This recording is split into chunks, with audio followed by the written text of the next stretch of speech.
Assalamualaikum warahmatullahi wabarakatuh. Introduce my name is Dea Dinda Fahmi from the 23 C Management class. In this video, I will explain the material related to business feasibility study. Please continue to watch. Penilaian bisnis adalah proses penting untuk menentukan nilai ekonomi suatu perusahaan atau aset bisnis. Nah, ada beberapa aspek utama yang perlu dipertimbangkan dalam penilaian ini. Yang pertama, aspek keuangan, yang menjadi fondasi utama yang meliputi analisis laporan keuangan seperti neraca, laporan laba rugi, dan laporan arus kas. Rasio-rasio keuangan, pertumbuhan pendapatan, dan profitabilitas menjadi indikator penting. Kedua, aspek pasar dan industri juga krusial. Dengan memahami ukuran pasar, tingkat pertumbuhan, persaingan, tren industri, dan posisi kompetitif, perusahaan akan memberikan konteks yang lebih luas terhadap nilai bisnis. Nah, ketiga, aspek aset dan liabilitas melibatkan identifikasi dan evaluasi semua aset yang memiliki perusahaan, baik berwujud seperti properti dan peralatan, maupun tidak berwujud seperti merek dan paten, serta kewajiban finansialnya. Nah, yang keempat, aspek manajemen dan operasional, menilai kualitas tim manajemen, efisiensi operasional, struktur organisasi, dan potensi pertumbuhan di masa depan. Nah, terakhir, aspek resiko mencakup identifikasi dan analisis berbagai resiko yang dapat mempengaruhi nilai bisnis seperti resiko keuangan, operasional, dan regulasi. Kombinasi dari analisis mendalam terhadap kelima aspek ini akan menghasilkan penilaian bisnis yang lebih komprehensif dan akurat. Nah, berikut yang pertama yaitu ada aspek keuangan, finansial aspek.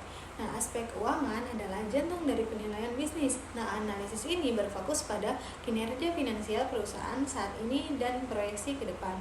Nah, ada pun beberapa elemen penting dalam aspek ini meliputi yang pertama, laporan keuangan atau neraca balance sheet, menyajikan posisi keuangan perusahaan pada suatu titik waktu yang terdiri dari aset, apa yang dimiliki perusahaan, liabilitas, kewajiban perusahaan, dan ekuitas modal pemilik. Nah, analisis neraca membantu memahami likuiditas, solvabilitas, dan struktur modal perusahaan. Berikutnya itu laporan laba rugi, income statement. Nah, di mana merangkum pendapatan, biaya, dan laba atau rugi perusahaan selama periode waktu tertentu. Analisis laporan laba rugi penting untuk mengevaluasi profitabilitas dan efisiensi operasional. Berikutnya laporan arus kas, cash flow statement, di mana dengan melacak aliran kas masuk dan kas keluar dari aktivitas operasi, investasi, dan pendanaan selama periode waktu tertentu. Nah, laporan ini krusial untuk menilai kemampuan perusahaan dalam menghasilkan kas dan memenuhi kewajiban jangka pendeknya. Berikutnya itu rasio keuangan, financial rasio. Nah, berbagai rasio dihitung dari laporan keuangan untuk menganalisis kinerja dan posisi keuangan perusahaan.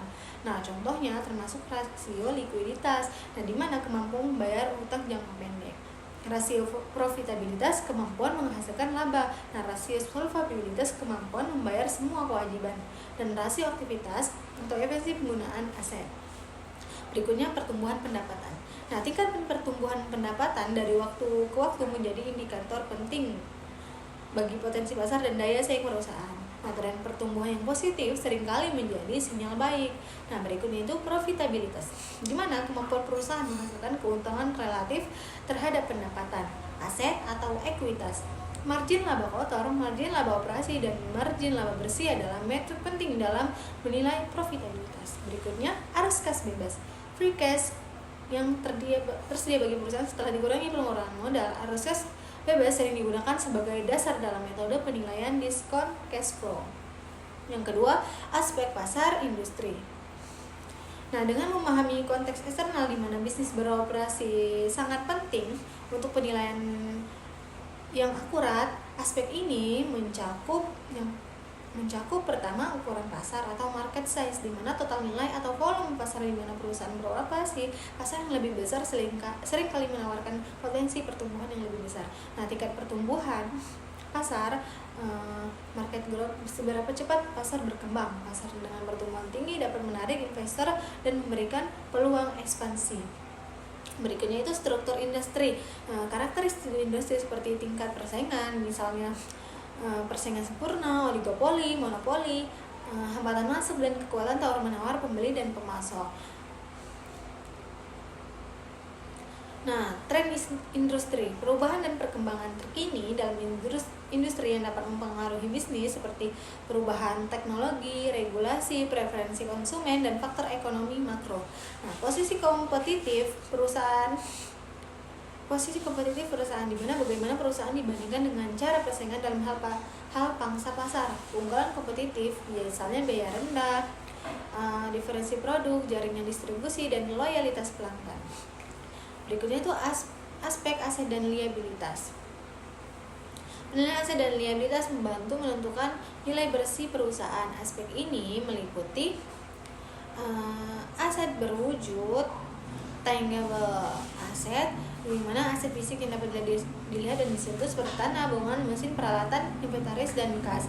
Penilaian aset terwujud dapat dilaksanakan pada biaya perolehan nilai pasar atau nilai penggantian. Nah, berikutnya aset tidak berwujud atau intangible aset. Aset non fisik yang memiliki nilai ekonomi seperti merek, dagang, paten, dan hak cipta. Nah, goodwill atau nilai lebih yang timbul karena ekuisisi dan hubungan pelanggan. Penilaian aset tidak berwujud barangkali lebih kompleks, melibatkan metode khusus. Nah, berikutnya liabilitas, kewajiban keuangan perusahaan kepada pihak lain seperti utang bank, utang dagang, pajak berutang, dan kewajiban jangka panjang lain. Okay guys, I have this material can be understood. That's all and thank you. Bye bye. Assalamualaikum warahmatullahi wabarakatuh.